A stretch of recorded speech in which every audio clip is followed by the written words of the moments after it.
नमस्कार, बहुत स्वागत है आप सभी का टोटल टीवी में और मैं हूं आपके साथ जया पाल। चलिए शुरुआत करेंगे हमारे खास कार्यक्रम की और चर्चा करेंगे संसद सत्र की। बता दें कि संसद के मॉनसून सत्र चल रहा है और अब सिर्फ 6 कार्य दिवस रह गए, लेकिन सदन की कार्यवाही की जो तस्वीर है अब भी वही है। हंगामा, नारेबाजी और टकराव। करीब 13 दिनों से संसद लगातार गतिरोध का सामना कर रही है। सरकार का यह कहना है कि वो सदन चलाना चाहती है, जबकि विपक्ष का आरोप है कि सरकार जवाबदेही से बच रही है।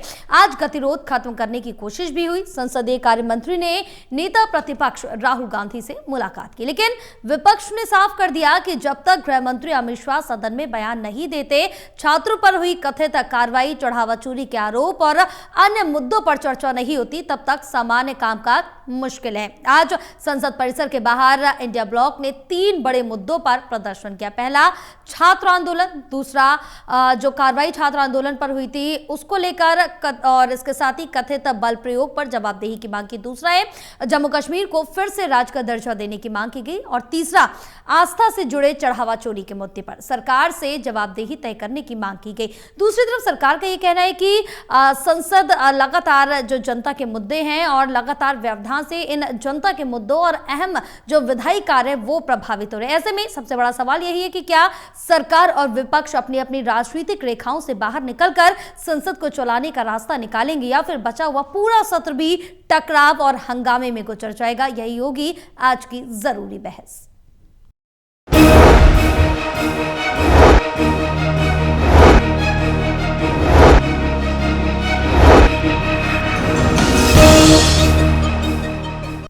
तो जिस तरह से देखें कि विपक्ष लगातार जवाबदेही की मांग पर अड़ा हुआ है। आज जो मुलाकात भी हुई है और इसके साथ ही साथ जो ये मुलाकात हुई है एलओपी से केंद्रीय मंत्री की, वो मुलाकात किसी भी तरह से कारगर साबित नहीं हुई, लेकिन लगातार विपक्ष जवाबदेही की मांग कर रहा है। बहरहाल आपको बताते चले कि अब जिस तरह से इस पूरे सदन से लेकर सड़क तक जो हंगामा है वो लगातार देखने को मिल रहा है। करीबन 13 दिनों से संसद लगातार गतिरोध का सामना कर ही रहा है। सरकार साफ तौर से कह रही है कि वो सदन चलाना चाहती है, जबकि विपक्ष ये आरोप लगा रहा है कि सरकार जवाबदेही से बच रही है, यानी कि आमने सामने है सत्ता पक्ष और विपक्ष, लेकिन गतिरोध खत्म होने की जो नाम है वो नहीं ले रहे। कोशिश लगातार की जा रही है और इसी कोशिश में आज संसदीय कार्य मंत्री ने नेता प्रतिपक्ष राहुल गांधी से मुलाकात की, लेकिन विपक्ष ने यह साफ कर दिया कि जब तक गृह मंत्री अमित शाह सदन में बयान नहीं देते, छात्रों पर जो कथित कार्रवाई की गई, चढ़ावा चोरी के आरोप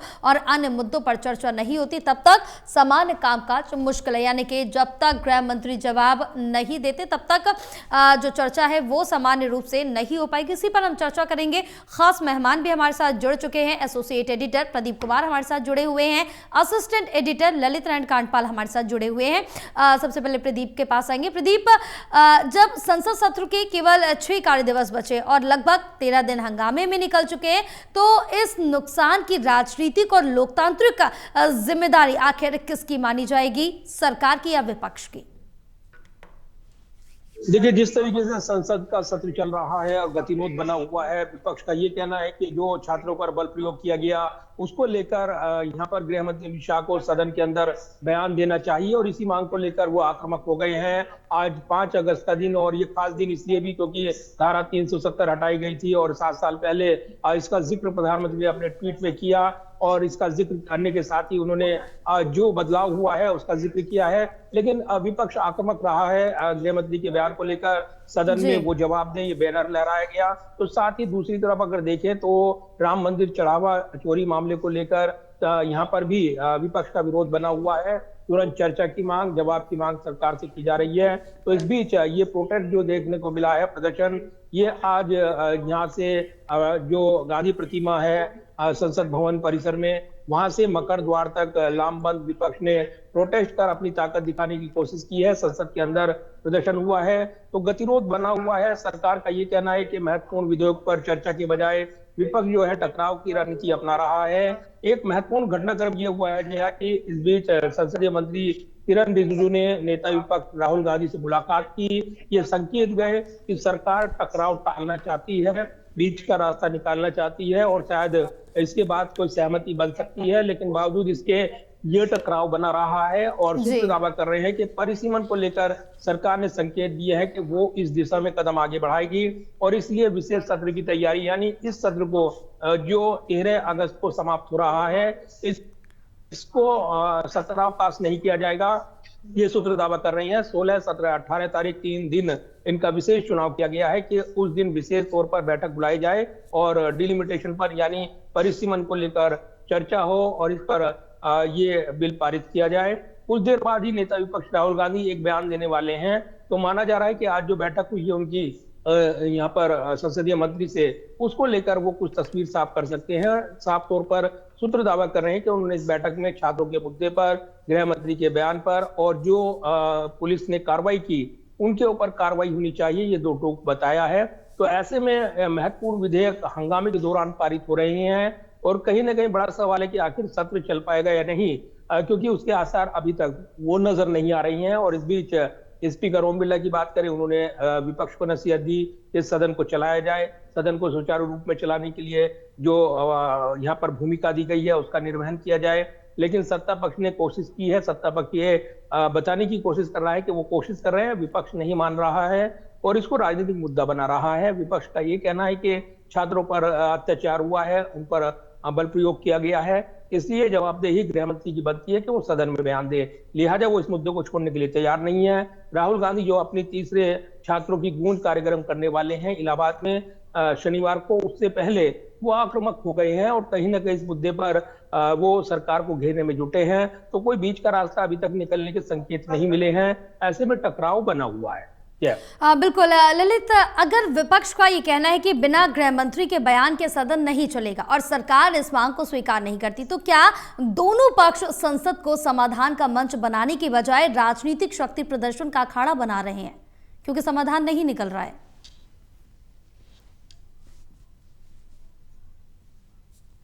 2014 से लेकर के अब तक की संसद की कार्रवाई को देखें तो ऐसे बहुत कम मौके आए हैं जब विपक्ष को सरकार पर हावी होने का मौका मिला है। यानी कि जो विपक्ष है उसको सरकार को घेरने का बहुत कम मौका मिला है और इसी का नतीजा रहा है कि प्रधानमंत्री नरेंद्र मोदी अक्सर अपने भाषणों में ये कहते हैं कि एक कमजोर विपक्ष का उनको सामना करना पड़ा है और एक कमजोर नेता का उनको सामना करना पड़ा है। लेकिन इस बार कुछ परिस्थितियां ऐसी बदली हुई हैं कि इस बार सरकार के सामने चैलेंज है। सरकार के कार्यकाल के दौरान छात्रों पर लाठी चली है और विपक्ष चाहता है कि अब इस पूरे मामले पर गृह मंत्री का बयान हो। तो सबसे महत्वपूर्ण बात यह है कि सरकार विपक्ष जो है इस मौके को कतई नहीं छोड़ना चाहता है जी। अब आप देखिए कि लगातार जब से बिल पास हुआ था, परीक्षा सुधार बिल, उसके बाद से लगातार संसद का गतिरोध जारी है। हालांकि कुछ छिटपुट बिल पास जरूर हुए हैं, वो बैंकिंग सेक्टर के हों, वो सुप्रीम कोर्ट के हों या फिर दूसरे कुछ बिल हों, वो पास जरूर हुए हैं, लेकिन बावजूद उसके संसद की कार्यवाही अभी तक नहीं चल पा रही है। लगातार विपक्ष प्रदर्शन कर रहा है। आज विपक्ष के पिटारे में एक नई मांग और जुड़ गई है कि जम्मू कश्मीर को पूर्ण राज्य का दर्जा दिया जाए। ये अपने आप में एक बहुत पुरानी मांग है। जब से ये मांग भी ठीक आज के दिन जोड़ना भी अपने आप में बेहद महत्वपूर्ण है, क्योंकि आज ही के दिन जम्मू कश्मीर को अलग किया गया था, आज ही के दिन धारा 370 को एब्रोगेट किया गया था और आज ही के दिन को भारतीय जनता पार्टी एक बड़े सेलिब्रेशन डे के तौर पर मनाती है, क्योंकि 370 उनके मैनिफेस्टो का जनसंघ के दौर का एक बहुत बड़ा मुद्दा रहा है कि 370 हटनी चाहिए। तो कुल मिलाकर के आज के दिन में विपक्ष ने ये जो मुद्दा जोड़ा है, ये भी अपने आप में कहीं ना कहीं सांकेतिक तौर पर भारतीय जनता पार्टी की रणनीति की परिपाटी पर चलने वाली बात है कि दिनों के सिंबलाइजेशन को कैसे अपने मुद्दों से जोड़ा जाए, कैसे अपनी व्यवहारिक राजनीति से जोड़ा जाए, इस बात को लेकर अब विचार विमर्श हो रहा है विपक्ष में। और आज उन्होंने ये मांग भी जोड़ दी है। इससे पहले ये मांग उनकी अभी तक नहीं जुड़ी हुई थी। हाँ, इससे पहले उमर अब्दुल्ला, जिन दिनों सीजेपी का आंदोलन चल रहा था, उन दिनों अपने पिता फारूक अब्दुल्ला या कहे कि पूर्व मुख्यमंत्री फारूक अब्दुल्ला के साथ आकर उन्होंने दिल्ली में प्रदर्शन जरूर किया था, एक प्रेशर बनाने की कोशिश की थी। लेकिन सीजेपी के आंदोलन की आंधी में उनका आंदोलन काफी गौण हो गया और उसकी हवा किसी को नहीं लग पाई। लेकिन कुल मिलाकर के आज अब ये मुद्दा जुड़ा, आज अगर ये मुद्दा जुड़ा है तो निश्चित तौर पर इतनी बात साफ है कि ये मुद्दा है तो काफी महत्वपूर्ण, और 5 अगस्त के दिन इसका विपक्ष के एजेंडे में आना भी काफी महत्वपूर्ण है। लेकिन सबसे महत्वपूर्ण बात यह है कि सरकार के सामने अब 3 ऐसे विषय हो गए हैं जिन तीनों विषयों को लेकर सरकार के लिए सामना करना आसान नहीं है। हालांकि राम मंदिर को लेकर एसआईटी अपना काम कर रही है, चंपत राय का इस्तीफा हो चुका है, अनिल मिश्रा का इस्तीफा हो चुका है, चार्जशीट दायर होने वाली है कुछ दिनों में राम मंदिर मामले में, और एसआईटी अलग से जांच कर रही है, सुप्रीम कोर्ट उसकी निगरानी कर रहा है। तो कुल मिलाकर के उस पर सरकार के लिए बहुत बड़ी चुनौती नहीं है। लेकिन लगता कुछ ऐसा है कि जो पथराव हुआ है छात्रों पर, जो लाठीचार्ज हुआ है, उसको लेकर सरकार में कहीं ना कहीं सामंजस्य नहीं बैठ रहा है, और उसी डेडलॉक को खत्म करने के लिए सरकार की ओर से कोशिश तो हो रही है, लेकिन वो डेडलॉक विपक्ष खत्म नहीं करना चाह रहा है। जी बिल्कुल। प्रदीप, क्या विपक्ष जो मुद्दे उठा रहा है, चाहे वो छात्रों पर कार्रवाई का हो, जम्मू कश्मीर का राज्य का दर्जा और चढ़ावा चोरी, इस पर चर्चा चाहता है, उन पर सरकार को विस्तृत बहस से आखिर परहेज क्यों दिखाई दे रहा, या सरकार की अपनी संसदीय रणनीति अलग है?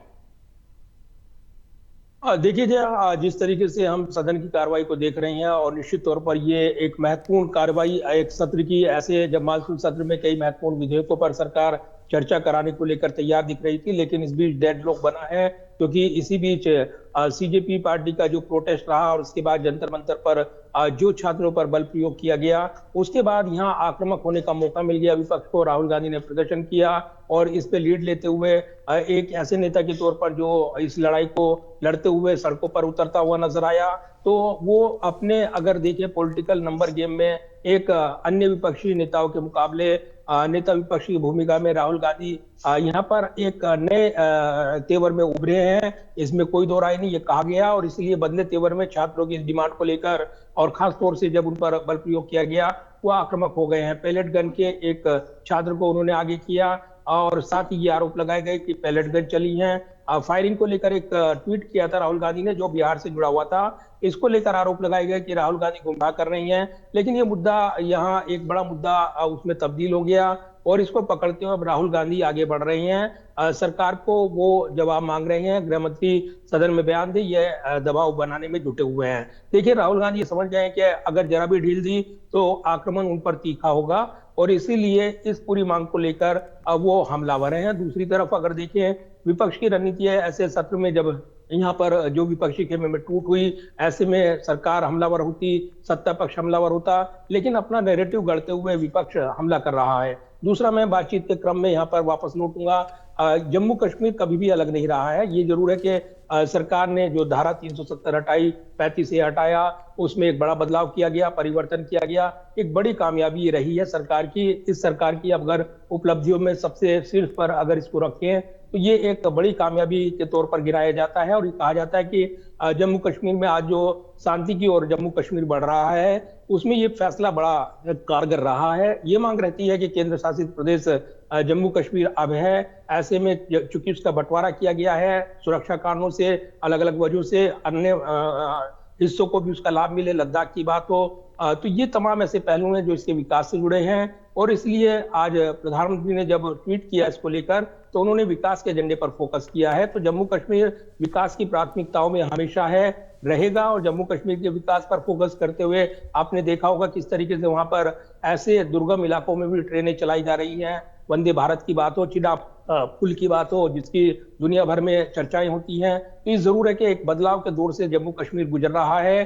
अब तक राजनीतिक हस्तक्षेप रहा है, और इसलिए इसको भांपते हुए सरकार इस पर विशेष फोकस कर रही है। सुरक्षा कारणों से संवेदनशील राज्य पर फोकस किया जा रहा है, और ये राजनीतिक तौर पर पूर्ण राज्य का दर्जा मिले, ये मांग जरूर हो रही है। लेकिन इसको कितना पुरजोर तरीके से विपक्ष उठाता हुआ नजर आएगा, ये बड़े सवाल है। तो इसको लेकर आगे बहस देखने को मिलेगी। सरकार ने वादा किया है एक समय पर वो इस पर फैसला लेंगे, लेकिन फिलहाल जो हालात है उसमें इस पर कुछ कह पाना बहुत ज्यादा संभव नजर नहीं आ रहा है। बात आगे बढ़ाते हैं। जिस तरीके से पूरा घटनाक्रम हो रहा है, इसमें अलग अलग मुद्दे छाए हुए हैं, और एक महत्वपूर्ण दिन पर यहाँ पर संसद भवन में मार्च निकालते हुए विपक्ष ने अपनी ताकत दिखाने की कोशिश की है। अब सरकार ने डिलिमिटेशन को लेकर, बीच में जो परिसीमन को लेकर बहस छेड़ दी है, और अलग 3 दिन की विशेष बैठक का इशारा किया है। उससे निश्चित तौर पर विपक्ष पर दबाव पड़ेगा, और कहीं ना कहीं पिछली बार हमने देखा कि जिस तरीके से विपक्षी की एकता यहाँ पर खतरे में नजर आई और वो बिखरी हुई नजर आई।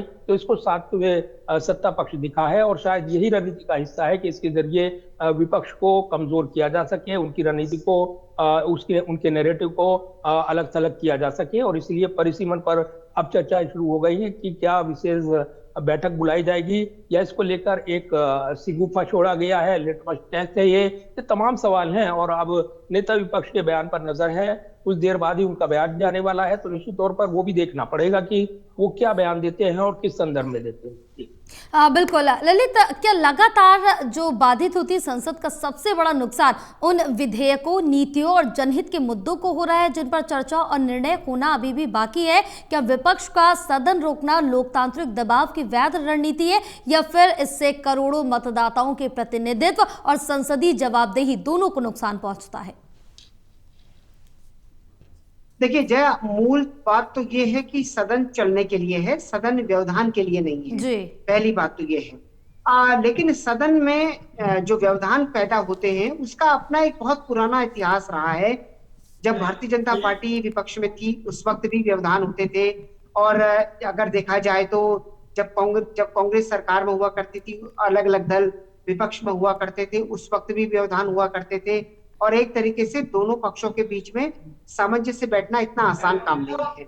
लेकिन इस बार क्योंकि मौजूदा परिस्थितियों में हम जिस तरीके से देख रहे हैं कि काफी सारे बिल अटके पड़े हैं सरकार के और काम का जो प्रतिशत है वो अभी तक केवल 25 से 30% ही विधायी कार्य हो पाए हैं, जबकि पिछले कुछ संसद सत्रों का जो रिपोर्ट कार्ड रहा है सत्रों का वो काफी अच्छा रहा है।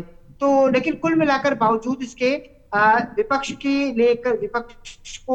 के सामने आज जो ये विशेष सत्र का प्रस्ताव आया है, ये विशेष सत्र का प्रस्ताव भी इस विवाद में घिर गया है कि अगर गृह मंत्री का बयान नहीं होता है तो क्या विपक्ष जो है वो जो अलग से विशेष सत्र बुलाया जा रहा है उस विशेष सत्र का भी कहीं बहिष्कार तो नहीं करेगा।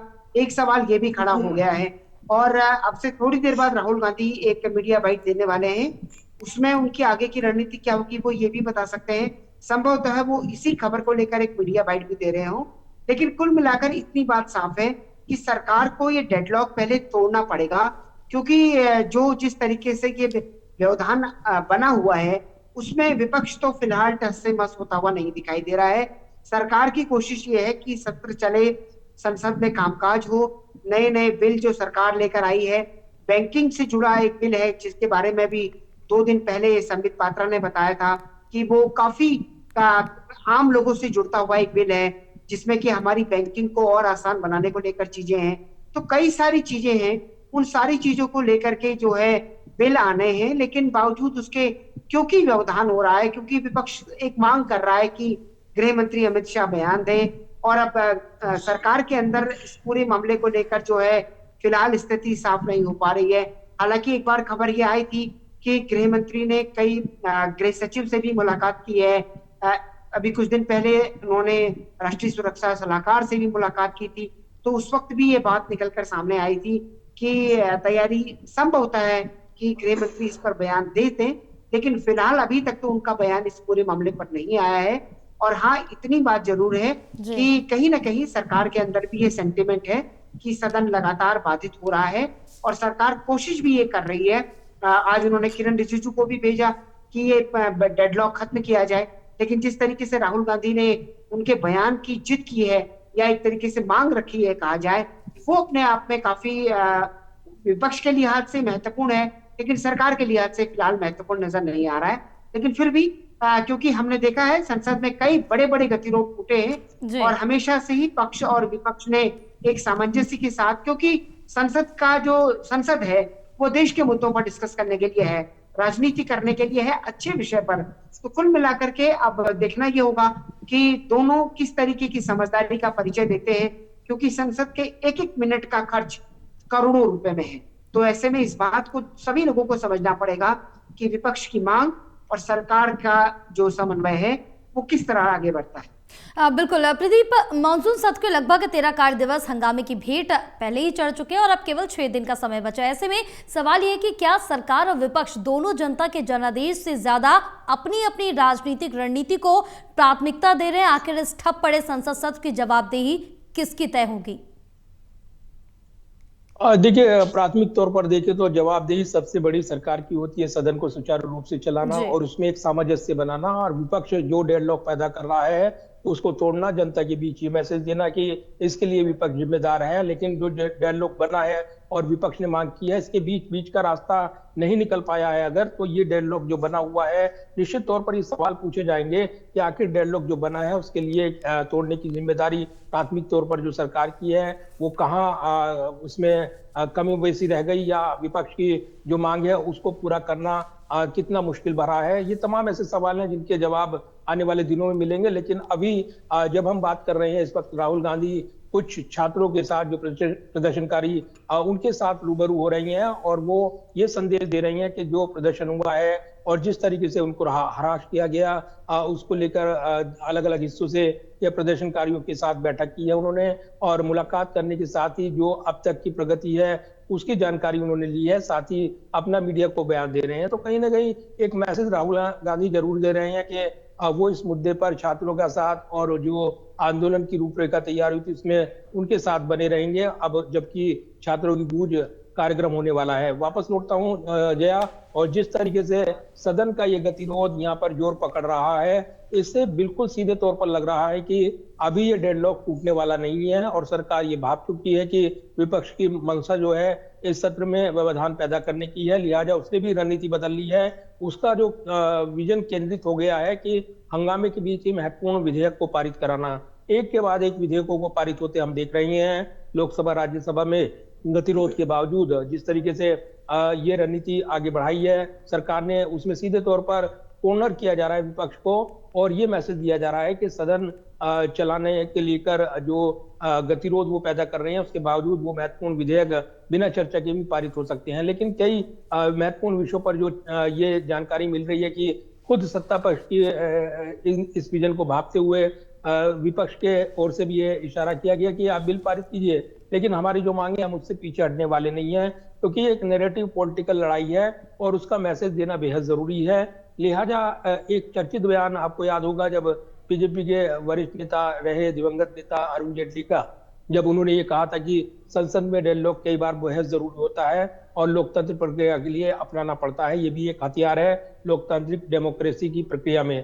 तो अब अगर इस हथियार की बात करें तो डेडलॉक का रास्ता जो अपनाया है विपक्ष ने, इसको तोड़ना सरकार के लिए बड़ी प्राथमिकता होनी चाहिए, और क्या आने वाले दिनों में वो लेकर आते हैं या विजन पेश करते हैं, ये बड़े सवाल है। फिलहाल तो ये डेडलॉक खत्म होने का आसार फिलहाल नहीं दिख रहे हैं। ऐसे में फिलहाल डेडलॉक बना रहेगा और हंगामे शोरगुल के बीच ही महत्वपूर्ण कामकाज भी निपटेगा। तो निश्चित तौर पर जो अलग से 3 दिवसीय विशेष बैठक की योजना सरकार ने बनाई है, आज जो जानकारी मिली है, ये विपक्ष की एकता को यहाँ पर तोड़ने के लिए भी और खासतौर से मैसेज देने के लिए भी परिसीमन आयोग का गठन होगा, और कहीं ना कहीं जो 33% महिला आरक्षण की बात है वो भी राहत इससे खुलेगी। तो अब नंबर गेम के हिसाब से सरकार ने वो नंबर जुटा लिए हैं लगभग, और अगर कोई भी दल इधर से उधर या यहाँ से अब्सेंट करता है तो वो आवश्यक बहुमत का आंकड़ा 2/3 का वो पालेंगे। तो अब विपक्ष के लिए ये चुनौती है कि अगर वो इससे चर्चा से बाहर रहता है तो कहीं ना कहीं गलत मैसेज जाएगा, और इसीलिए अब क्या सहमति बनती है या इसको लेकर क्या डेडलॉक टूटने के लेकर क्या दृश्य उभर कर आता है, ये बड़े सवाल हैं, इनका इंतजार किया जा रहा है। फिलहाल जो स्थिति बनी हुई है संसद की, वो डेडलॉक खत्म करती हुई तो नजर नहीं आती है, टकराव बना हुआ है। हाँ बिल्कुल, बहरहाल आप दोनों का बहुत शुक्रिया पूरी चर्चा के लिए। तो आज की बहस से सबसे बड़ा सवाल यही निकलकर सामने आता है कि लोकतंत्र में टकराव स्वाभाविक हो सकता है, लेकिन संवाद का रास्ता बंद होना कितना उचित है। कई बड़े सवाल खड़े हो रहे हैं। संसद जनता की आवाज उठाने का सबसे बड़ा मंच है। यदि सरकार और विपक्ष दोनों अपनी अपनी शर्तों पर अड़े रहेंगे तो नुकसान केवल राजनीतिक दलों का नहीं बल्कि देश की विधायी प्रक्रिया और करोड़ों नागरिकों की उम्मीदों का होगा। बहरहाल अब देखना यह होगा कि क्या अगले 6 कार्यदिवसों में कोई सहमति बनती है, क्या सरकार और विपक्ष के बीच रास्ता निकल पाता है या नहीं। रुकेंगे एक छोटा सा ब्रेक के लिए, ब्रेक के बाद जल्द हाजिर होंगे।